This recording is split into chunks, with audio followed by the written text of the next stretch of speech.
Station ఉంది. మొన్నేమిచ్చే మిమ్మల్ని ఆయన రిక్వెస్ట్ చేసి 'గాడ్ ఫాదర్'లో కూడా మంచి క్యారెక్టర్ అన్నయ్య మీరు ఇచ్చేస్తే బాగుంటుందన్నారు. అందరూ అన్నయ్య అని పిలిచి చిరంజీవి గారు మిమ్మల్ని అన్నయ్య గారు అని పిలవటం పట్ల మీ అభిప్రాయం, మీ స్పందన ఏమిటి? మొదటి సినిమా నుంచి అది ఆయనకి మొదటి సినిమా మనోహర్ పాండవులు సినిమా షూటింగ్ చేసేటప్పుడు అందులోనే నాది ధర్మరాజు గారి క్యారెక్టర్, చిరంజీవి గారు అర్జునుడు, ప్రసాద్ బాబు గారు భీముడు, ఇట్లా మేమందరం కలిసి చేసాం. అప్పుడు వాళ్ళందరూ కూడా నన్ను అన్నయ్య అన్నయ్య అనే పిలిచేవారు. ధర్మరాజు క్యారెక్టర్గా పెద్ద ఇదినే సినిమాలకు వెళ్ళినా ఎక్కడికి వెళ్ళినా 5 కలిసే వెళ్ళేవాళ్ళం.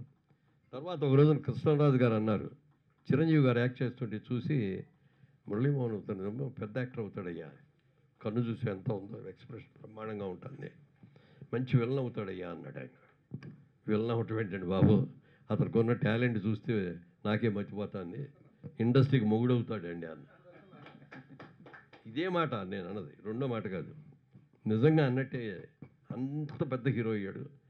ఎంత పెద్ద హీరో అయినా ఇవాళకి కూడా నన్ను అన్నయ్య అని పిలుస్తాడు ప్రేమగా. నాకు పద్మశ్రీ అవార్డు వచ్చింది అని తెలియగానే మరుసటి రోజు ఇంటికి వచ్చేసి గంట సేపు ఇంట్లో కూర్చొని సత్కరించి వెళ్ళిన మనిషి. ఎప్పటికీ కూడా అన్నయ్య అనే పిలుస్తాడు ఆయన. అలాంటి అన్నయ్య నాకు ఉండటం చాలా సంతోషం.